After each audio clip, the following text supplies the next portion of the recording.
नमस्कार विद्यार्थी मित्रांनो, आपल्या सगळ्यांचं स्वागत आहे नवीन व्हिडिओमध्ये, ज्यामध्ये आपण ॲप्रिशिएशन ऑफ टेक्स्चुअल पोएम हा अभ्यास करत आहोत. ॲप्रिशिएशन टाईप क्वेश्चन आपल्याला परीक्षेत कसे विचारले जातात आणि या प्रश्नांची उत्तरे तुम्ही कशा स्वरूपात देणार आहात या संदर्भात डिटेल अशी माहिती आपण या व्हिडिओमध्ये घेणार आहोत. जेव्हा आपण कुठल्याही परीक्षेचा अभ्यास करीत असतो ना, तेव्हा आपल्याला त्या परीक्षेमध्ये येणाऱ्या प्रश्नांच्या प्रकारांचा अभ्यास व्यवस्थितरित्या करणं फार महत्त्वाचं असतो.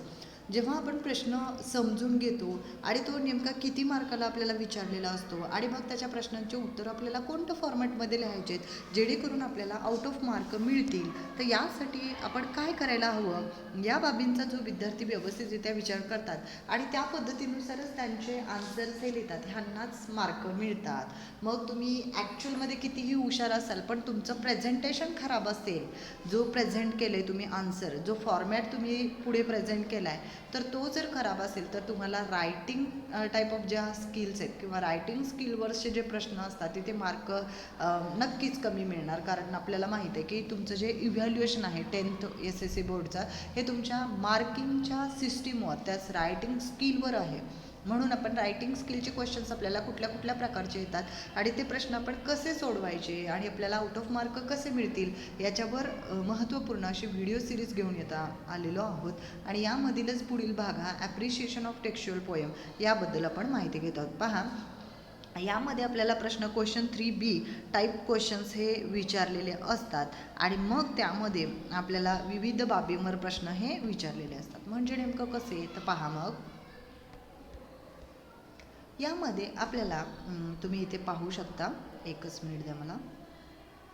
हां, तर यामध्ये आपल्याला प्रश्न कसा येतो, इथे पहा, क्वेश्चन असतो, read the poem and write their appreciation with the help of following points. आणि आपल्याला काही पॉईंट्स दिले जातात. आता समजा तुम्हाला दिलेली पोएम आहे अ टीनेजर्स प्रेयर आणि पॉईंट्स दिले, title, the poet, rhyme scheme, figure of speech, theme and central ideas in this way. तर हा प्रकारचा जो प्रश्न प्रकार असतो हा आपल्याला 5 मार्कासाठी विचारलेला असतो. हे तुम्ही लिहून ठेवा तुमच्या वहीमध्ये, बिकॉज इट इज इम्पॉर्टंट. आणि हा आपल्याला प्रश्न प्रकार हा विचारलेला असतो क्वेश्चन 3B मध्ये. आता काय विचारलं जातं, आताच आपण पाहिलं, या ॲक्टिव्हिटी शीटमध्ये आपल्याला ॲप्रिशिएशन ऑफ द पोएम विचारलेलं असतं आणि यामध्ये आपल्याला फुल टेक्स्चुअल पोएम दिलेली असते इन द ॲक्टिव्हिटी शीट आणि आपल्याला काही पॉईंट्स दिलेले असतात जे की आत्ताच आपण पाहिले. त्या पॉईंट्सवर आधारित आपल्याला त्याचं डिस्क्रिप्शन लिहायचं असतं. आता तुम्ही सोडवताना कशा पद्धतीने असा प्रश्न सोडवणार. आता इथे तुम्हाला समजा दिलेली पोएम आपण पाहिली की अ टीनेजर्स प्रेयर ही पोएम दिली, तर तुम्ही त्याचं कसं सोडवणार, तर तुम्ही काय करायचं, सगळ्यात पहिलं रीड करायचं. रीड काय करणार, what will be you read, you will read the poem first, you will be familiar with the poem, then read the points that have given for guidance. You have to read that points given for a guidance. You are familiar with the points too. तर तुम्हाला काही points बरोबर familiar तुम्ही already असता आणि ते points तुम्हाला लक्षात ठेवणं गरजेचं आहे. Then based on the points write the appreciation of the poem. Make sure that you cover all the given points. You have to write the appreciation point format.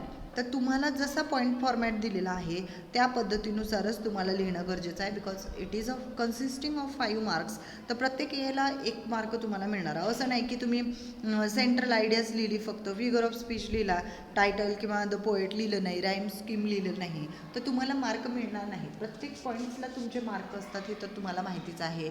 आणि त्यामुळे तुम्हाला सगळ्या पोएम्स ज्या आहेत त्या व्यवस्थित अभ्यास करायच्यात. फक्त तुम्हाला यावर्षी जर तुम्ही पाहिला तर फक्त 4.3 हा सेक्शन वगळला तर बाकी सगळे तुमचे 8 म्हणजे ज्या 8 पोएम्स आहेत त्या तुम्हाला विचारले जाणार. ॲप्रिशिएशन ऑफ द पोएममधला कुठलीही एका पोएमवर तुम्हाला प्रश्न येणार. आणि महत्त्वाचं म्हणजे तुम्ही काय करणार, you have to study the appreciation of all the poems given in the question set so that you can write any format ask in the examination. आणि तुम्हाला त्याचं टायटल लिहिता आलं पाहिजे, त्याचे पोएट लिहिता आले पाहिजेत, त्याच्यातली तुमची फेवरेट लाईन किंवा फिगर ऑफ स्पीच विचारलं असेल तर फिगर ऑफ स्पीच लिहिता आलं पाहिजे. आता तुम्हाला मार्क्सचं डिस्ट्रीब्युशन कशा पद्धतीने केलं जातं हे पण समजून घेणं गरजेचं आहे. पहा, the points for guidance have given only once. म्हणजे the title of the poem, तुम्ही टायटल ऑफ द पोएम लिहिलं तर तुम्हाला अर्धा मार्क मिळेल. पोएट जर लिहिला या क्वेश्चनमध्ये तर तुम्हाला अर्धा मार्क मिळेल. राईम स्कीम जी आहे ती लिहिली तर तुम्हाला 1 मार्क मिळेल.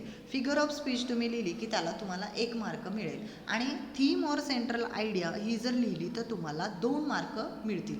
असे तुमच्या सगळ्या क्वेश्चन्सची जर तुम्ही टोटल केली तर तुम्हाला 5 मार्क्स हे मिळणारे आहेत.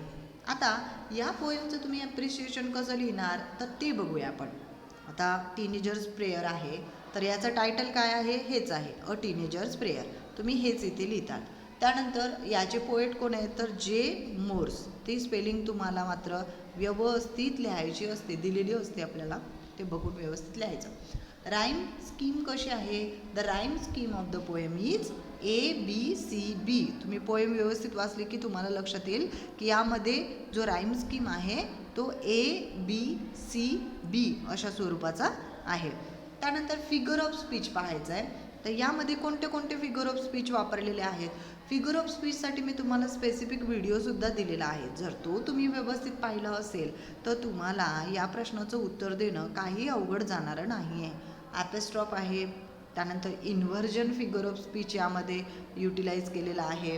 त्यानंतर मेटाफोर फिगर ऑफ स्पीच आहे जो की या पोएममध्ये वापरलेला आहे.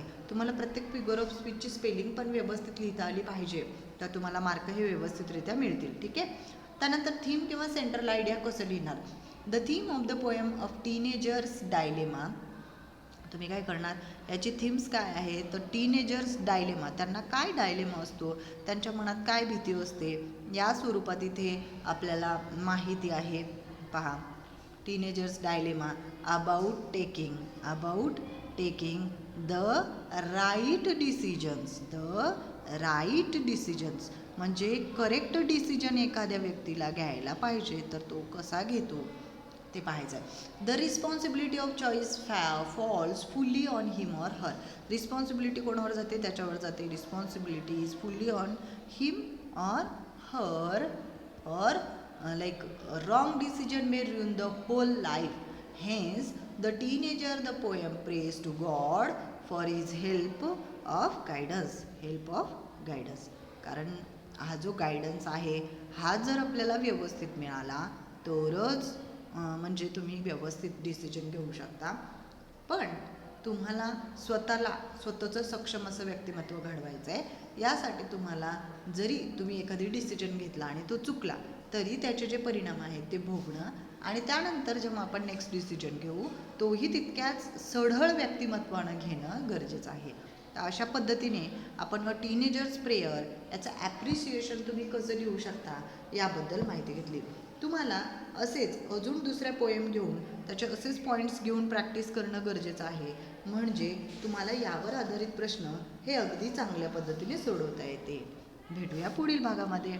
धन्यवाद.